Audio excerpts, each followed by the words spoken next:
Hello, and thank you for joining us on today's episode of BlockSentry Global Insights. I am your host, Desmond West, CEO of BlockSentry. Today's guest is our very own Kshitij Shah, Chief Tax Officer here at BlockSentry. We discuss Kshitij's background, his role here at the company, as well as the various differences and similarities in crypto tax treatment in multiple jurisdictions around the world. We trust that you will find Kshitij to be experienced and knowledgeable, and we hope you find this episode both informative and enjoyable. Thank you again for joining us. Good morning, Kshitij. How are you? I'm doing well, Desmond. Thanks for having me. How are you? Yeah, I'm fine. And thank you for joining us on today's episode of BlockSentry Global Insights. Why don't we begin by having you share your background with us? Sure. So myself, Kshitij Shah, I'm Chief Tax Officer at BlockSentry. Uh, I'm professionally chartered accountant from India and a commerce graduate. I started my career in 2011 by working with a bank, and in first 4 years of my career, I worked with two international banks where I handled the project finance department, where I got a chance to work on some power projects, road projects, textile projects, etc. And that really gave me some insight about the global economy and these industries. But since my academics, my interest was more on IT side. I wanted to do something around information technology, but my stream was accounting, so I had to mix something to go ahead with. So with that intention, I started my own agency in 2015, where I focused on serving clients who are having information technology business, and then some of the innovative businesses where accounting was not very simple or conventional, but there is something special where somebody needs to dig into their processes and then need to finalize their financials. It's not just the debit and credit, but something which is not abided by the accounting standards, but something which requires special attention. So with this intention, we continued our operations. And in 2016, we got a proposal from one of our clients about accounting for his cryptocurrency operations for the year. That was the first proposal for us. And again, new concept for us. So we were fascinated to receive that proposal. But still, we wanted to take it up and wanted to do some research on that as well, because we knew that this is going to be the future. So, and meanwhile, we also invested ourselves some amount in cryptocurrency at that time. So that gave really us some insight about how the blockchain works, how blockchain explorer works, what data it spits out for the taxation purpose, etc. So we completed that assignment through the spreadsheet that year, right?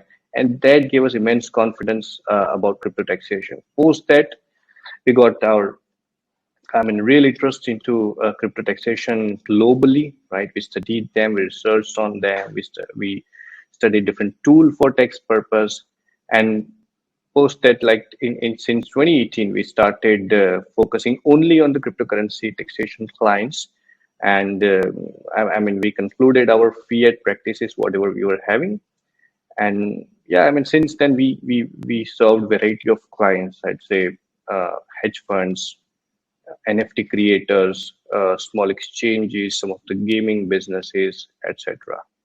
So this was mainly our journey with cryptocurrency. Excellent. And how did you come to know and ultimately join BlockSentry? Oh, yeah, that was interesting. Like when I started working on different text tools, right, I realized that there were many limitations on the text tool side. Maybe because of some government was silent on rules. That's why, or maybe some other limitations which made this tool cannot resolve, or they had some issue with that, right? So I was also I've always been struggling with these things, and I always wanted to build something in house, maybe in the spreadsheet or by way of some software with which we can seamlessly do the taxation, right? But we knew that due to the limited bandwidth in house, we could not do that. So luckily, in late 2021, I met you, Desmond, right, and got to know that okay, you are building a similar type of tool. So I got some confidence that okay, this is the place where I can best give my value addition to. And then I joined BlockSentry in March 2022, and I'm here. Thank you. Yes, and we're so glad to have you. So, can you tell us a little bit about your role as a CTO, Chief Tax Officer, how you go about executing both your role as well as our strategy to be a global crypto tax software company? Sure. So, being the chief tax officer in the company, when my main role lies around a tax department, and we analyze the taxation of various jurisdictions in the globe. And when I say analyze, it's not only about the taxability, but different aspect of taxability, just like fees for certain type of transaction, then reporting of certain type of transaction. How do we structure the audit trail for that? So everything is analyzed for jurisdiction. Then we document it perfectly for the development team. I explain many things to development team, put it across in a simpler manner so that they can understand and set the algorithm accordingly. And many times we brainstorm on such aspects, right? Once the tool is complete, it is implemented, a particular jurisdiction is implemented, we get it validated through the local CPA or the tax consultant. For that purpose, I discussed with many tech CPAs about this, and we finalized one external vendor who is the local one for this purpose, and they validate it from the test cases we have provided. So we create a whole test scenario which not only includes the sell, buy, or trade kind of simple transaction, but some of the edge cases which may be used by some pro trader, hedge funds, etc., like node projects, LPs, redistribution of fees, etc. Right. So once it is validated, we get confidence that yes, the tool is complete now. With this main role around taxation, I'd say my as a side hustle, I always keep my eye on the best industry practices for the tool, and I always keep my eye on the requirement of the user, that what users are demanding these days, right? I always communicate this with my development team, and we try to implement whatever is possible to make our tool perfect. Fantastic. So, what countries are you and were we originally focused on here for 2023?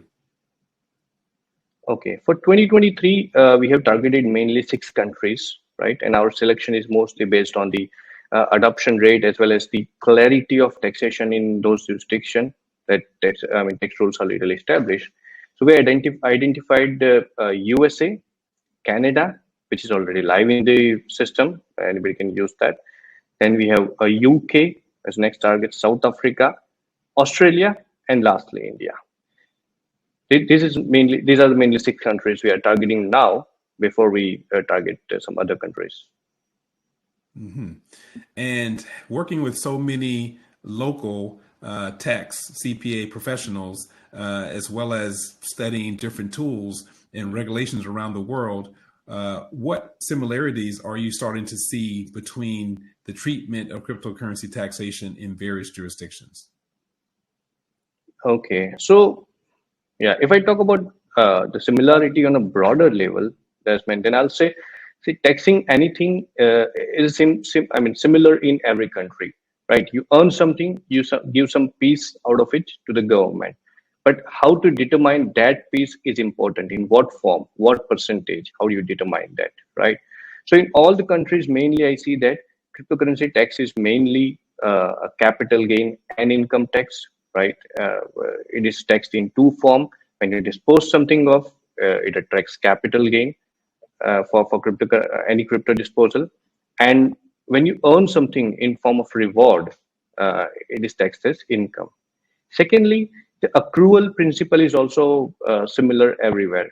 So when I say accrual, it means when you dispose some crypto while acquiring another crypto, while making a trade, and even though you haven't cashed out your profit is lying in another crypto, but still you need to pay tax on your disposed crypto, whatever gain you have made out of it, right? This is also similar in almost all the jurisdiction. Then effect of fees, right? Every country is giving legitimate advantage to the users, that if they have paid fees in crypto, then they will get it reduced from the capital gain in different forms, of course, but they ultimately they get the benefit. Then uh, I'll say, I mean, from the regulator side or more broader side, the DeFi taxes, that DeFi taxes are evolving in every country. They did not bring anything as a first draft, right? A lot of countries are still silent on that, but that is evolving part in mostly all the countries. So, in terms of similarities, let's talk a little bit about some specific countries that you're seeing some similarities with. So, I would assume, but correct me if I'm wrong, you may see some similarities between countries that are physically close to one another. So, in the case of the US and Canada, are you seeing more similarities between those two countries than you are, say, the US and the UK? That's correct, Desmond. That because I mean, they are similar. I mean, they are near physically. That's correct, and they are from the same continent. That also makes some difference because some alliance, some tax treaty, etc. Right. So in USA and Canada, I feel there are similarity as well as differences, but more similarities are there where we see both are taxed as a capital gain and income. Then again, the structure of tax rule in both the countries are similar, but like, I mean, they have structured tax rule for the basic taxation of trade, sale, buy, etc. The only difference I see in USA, which is more specific as a regulator, is that US takes into consideration whole ecosystem of cryptocurrency. Right, they would regulate the exchanges as well as the users. They many times regulate users through exchanges.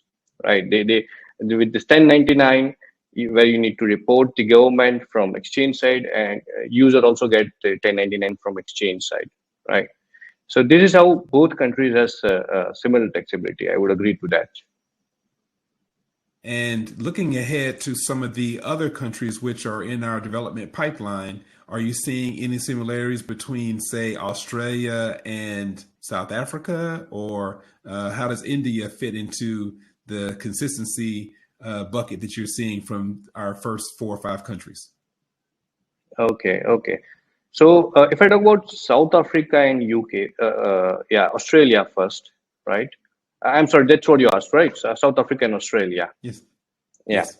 So in these two countries, I'd say, I mean, text rules are little similar, that they're text in a similar way, but the nature of user they are considering as is little different. The South Africa says any user doing crypto taxation, crypto operations, uh, is a business, is a trader, right?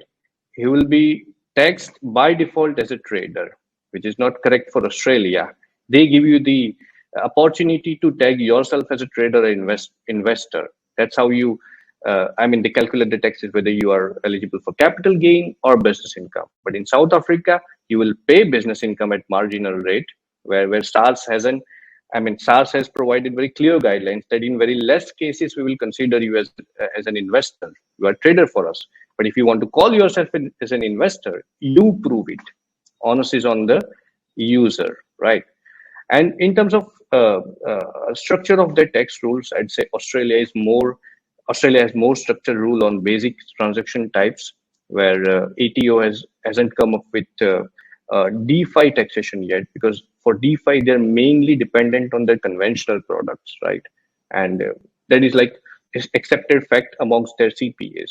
Whereas in South Africa, even they are a little struggling with their basic guidelines, because they have, if you see on SARS website, they have very limited tax rules for cryptocurrency, and most of the tax rules are dependent on the conventional product. Whereas India, which you mentioned, of course, my home country, there the crypto rules are literally different than all of this, right? Because the government in last year's finance bill, CBDT came up with the rules, but they were very basic. I'd say, I mean, in the rule, obviously they mentioned about capital gain and income tax, but some of the things like withholding tax, they say charge the withholding tax on every trade or every gain you make, right? Now, anybody doing transaction on DeFi, he'll not be able to reduce the withholding tax because he doesn't know that who is the counterparty, who is the second party, right? So those are some things which are yet to be enacted there. And then they came up with some lost set of rules, which is like unexpected, where they say if you make gain in Bitcoin, and then if you make loss in Ethereum, you cannot set that off, right? That's I mean, that is very, I would say, negative or disadvantageous for any user doing regular trading. So Indian taxation is, I would say, is very at very basic level, but of course they have enacted, and we are hoping that it will be evolve once we see this bull run again in the coming months. Very, very interesting. So, having worked with so many different CPAs around the world, and of course, we interviewed many more than we actually chose to work with, what are some of the challenges that you're hearing from your colleagues around the world as it relates to being a service provider for crypto taxation? Okay, but excuse me, I mean, for this purpose, I'll have to put off my hat as a chief tax officer at BlockSentry and will have to wear the CPA hat again, right? So that I can Yes, yes. represent my community as well as what I have done in past. Yes, yes. So yeah, I say the challenge is okay. So mainly CPA's face challenge while getting the data from their clients. Right? Didn't many. I mean, it is multifold. Many times, one fold is that user may not give you the correct data from his side. He has done some activity in some DeFi wallet which he wants to hide, but when he transferred something from his exchange to that wallet, then he may mention that it's some expense or he has paid some loan to somebody, but then it is his own activity, right? So from CPA side, it is very difficult to identify that that is his own wallet. So that makes it different, and that does not give the correct text treatment. And the second fold is that many times we get the, I mean, we do not get the enough data from the blockchain explorer side. And this has happened from 2019 to 2021, I tell you, because at that time, there were many ICOs coming in and many new blockchains were coming in, which were like random blockchains, some new platforms, some new ecosystems, etc. So they started the blockchain, but they did not think about the blockchain explorer, what data it is spitting out. People would need data for the taxation in future. They did not think anything about. They just thought about their profit. So at the end of the year, it becomes very difficult for the CPA like us to get data from such blockchains, right? Some small exchanges as well. They do not have the API connection. They do not provide the complete data as a CSV export, etc. So such things are bothering CPAs much, as I heard from them. And secondly, about pricing many times. And this has again happened in 2018 to 2020, I'd say, where most of the ICOs came in, right? The good ICOs, I would say. But along with that, some random ICOs were also issued. So when see, you know, when random ICOs or maybe smaller ICOs are issued, the trade volume is very less. So when you don't have the trade volume, it is very difficult to identify the price for that token. And for that purpose, like the resources like CoinGecko, CoinMarketCap, they are unable to provide the price. And even the client is not aware about such price when he get the reward or get the token in some other form, right? So we have to rely on some third-party currency with which it is exchanged, or on some blanket price for particular period. So price is, I think, another limitation. Another thing they face, which I hear a lot, is about from the tool side, because every tool is not providing the, I mean, I would say the similar functionalities, right? They see some limitations from their side. Many tools does not have the DeFi functionality. Many tools does not have the appropriate price database, right? And just say, for example, if Desmond wants to do his crypto taxation, he has used one tax tool for last 3 years, and this year I am filing his taxes, and I see that he has done a lot of tax activity, I would say DeFi activities in books, but the present tool is not supporting DeFi, right? So unless it can provide me the opening balances, I'll have to redo whole 4 year taxation or maybe accounting again for Desmond, right? So such limitations, I mean, affect this. I mean, the timing and the operations what CPA does, and in absence of control checks and some of analytical reports, it is very difficult to do accounting for any clients. So basically, these were from the tool and other side, and from the regulator side as well. CPAs face problem when there is, uh, I mean, absence. There is absence of DeFi taxability, and many times government is silent on few things. Many times we also feel there are lack of court judgments in this regard, right? If we have the court judgments, when it's useful to argue on something, but having the limited court cases, this is also a limitation, as I see and I hear from my peers. Very interesting. Keeping your CPA hat on, what are some of the common mistakes that you've seen over the last couple of years that crypto traders and investors make when it comes to their taxes? Okay, yeah. See, this is very interesting that we see variety of, mistakes they do, and variety of myths they carry in their mind, right? One of the biggest one which I have been seeing since last 5 6 years is that they consider that crypto is anonymous.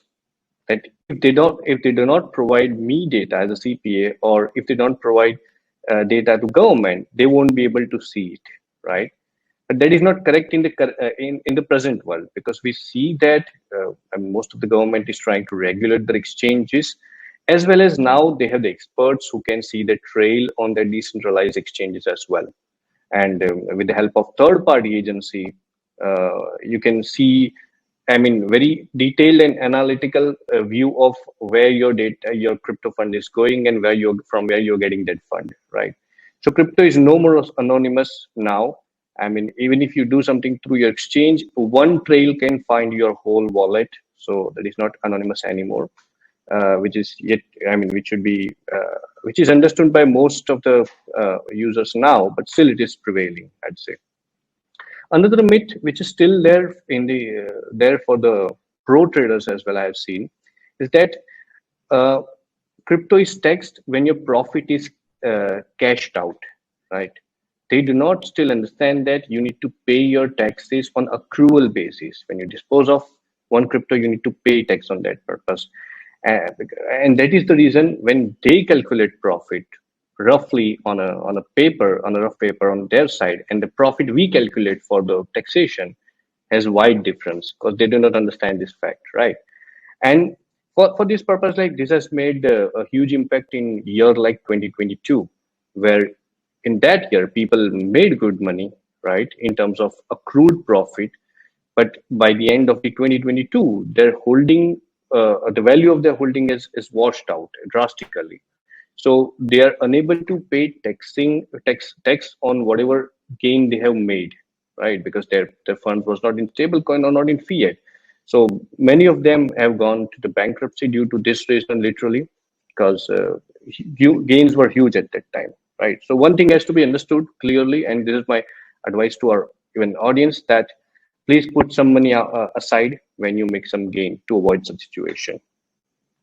Then I say another myth is that crypto tax can't be planned, right? They do not understand this fact. Now the mature market has understood that crypto tax loss harvesting is a thing. When you have capital gain in crypto, you can offset it by your capital loss asset. But one thing which some of the CPAs who are not in crypto does not understand is that even in case of your loss, you can plan your crypto. If you have loss in some year, right, and if your some of your crypto is giving you the gain, you can use that gain to offset your loss, because we know that loss carry forward and set off has some limitation in every country. So you cannot carry forward your full loss. So if you offset it, it will reduce the loss amount, as well as when you rebuy your crypto, it is going to give you the higher cost base for the next year, right? And that is how you are reducing your next year's profit by doing this activity. This is very important in the year like 2022, when you see a lot of unrealized loss and unrealized gain at the end of the year. This is useful. And then lastly, I would say regarding income, a lot of people still believe that they need to pay the tax on the reward amount, on the income amount, once it is disposed, right? They do not believe that it should be paid at the time of receipt. And that is why the case like Jarrett's case in USA happened, and people started believing that. But that is not true, because Jarrett case was specific, and they had many facts to consider. So it is not the precedent yet. Tremendous, very, I'm sure, valuable and useful advice for our individual traders who may be listening to us. So we're going to start a tradition here at BlockSentry Global Insights by asking all of our guests to look into their crystal ball, to look into the future, to see what they see in the terms of crypto. But for you, I'm going to ask two questions. The first is, where do you see the future of not just crypto, but digital assets, broadly speaking, 3 years from today? What's your best guess or prediction about where the industry will be 3 years from today? Okay, great. I'm glad that you asked, Desmond, because see, I mean, we are seeing tokenization happening a lot in all over the world, not in one country, because everybody has understood that there are use cases for blockchain, right? Blockchain is not only the cryptocurrency where you just trade and get the advantage of valuation. Blockchain is actually something which can be used in a day-to-day life to solve the problem. So we see that on a global level, people are, I mean, tokenizing their real estate business or asset. They're tokenizing the carbon credits. CBDT, central bank currency, is one of the example of tokenization, right? So I see that, I mean, future of crypto as well as token is bright here. I've been crypto believer myself since long, but I see that due to this pricing thing happened in last 2 years, of course, it would take some time to see the next bull run.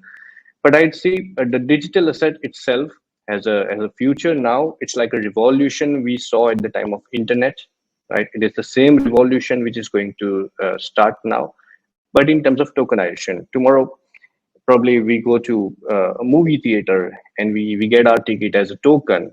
We go to some coffee shop, we pay and we get our token. I mean, the receipt as a token, right? This is going to happen. So this is where I see the whole digital asset set. Interesting.